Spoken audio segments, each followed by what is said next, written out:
Ram Ram. Ramayan series के 10वें episode में आप लोग का स्वागत है। आज मैं आप लोग को भगवान हनुमान और उनकी जो अष्ट सिद्धियां थी इसके बारे में बताने वाला हूँ। अष्ट सिद्धि बताने के लिए मैंने जो योग के जनक महर्षि पतंजलि उनकी किताब योग दर्शन लिए, उसमें से अध्याय विभूति पद और पैराग्राफ नंबर 45 से बताऊंगा कि भगवान हनुमान को अष्ट सिद्धि कैसे प्राप्त हुई थी, जो हमें भी प्राप्त हो सकती है। आपने हनुमान चालीसा पढ़ा होगा, उसमें एक लाइन आती है, अष्ट सिद्ध नवनीत के दाता असबरदीन जानकी माता। इसका मतलब यह है कि भगवान हनुमान को माता सीता ने वरदान दिया था अष्ट सिद्धियों के लिए।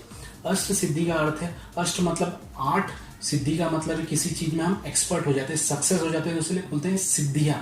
तो भगवान हनुमान को 8 सिद्धियां थी, और 8 सिद्धियां क्या थी ये मैं आप लोग को डिटेल्स में बताता हूँ।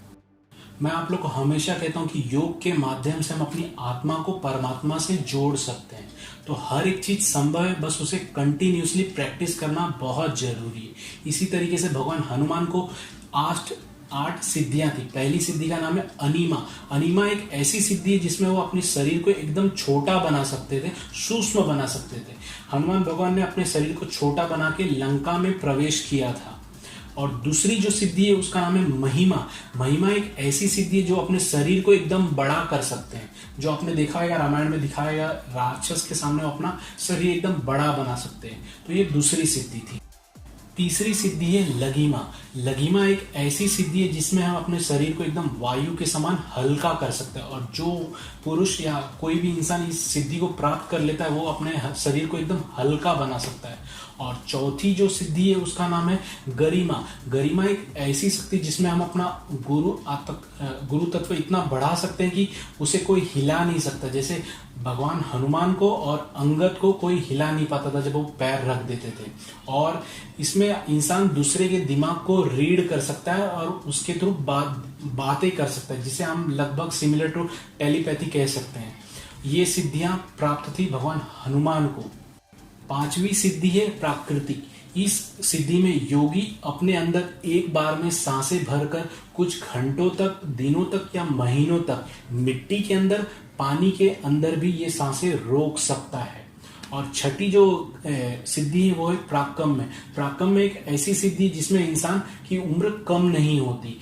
वैसे भी जो लोग को अपने सांसों पर नियंत्रण रहता है और खान पान और जीवन शैली पर नियंत्रण है, उनकी उम्र काफी ज्यादा होती। तो यह सिद्धियां भगवान हनुमान को प्राप्त थी।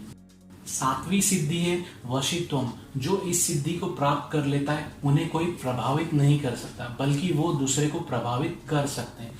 उनके पास बैठने से हमें शांति मिलती है और हमारे मन की जो उदासी है वो दूर हो जाती है। ऐसे लोगों के पास पशु पक्षियां आके उनके कंधों पर बैठते हैं।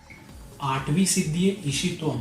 इस सिद्धि को प्राप्त करने वाला साधक ईश्वर स्वरूप हो जाता है। वो अपनी मृत्यु को भी क्षण भर के लिए टाल सकता है, और किसी की मृत्यु भी रहे तो उसे भी टाल सकता है, और निसंतान को संतान भी दे सकता है। यही कारण है कि हमें बहुत सारे उपायों में सुंदरकांड पढ़ने को कहा जाता है जब मृत्यु तुल्य कष्ट होता है।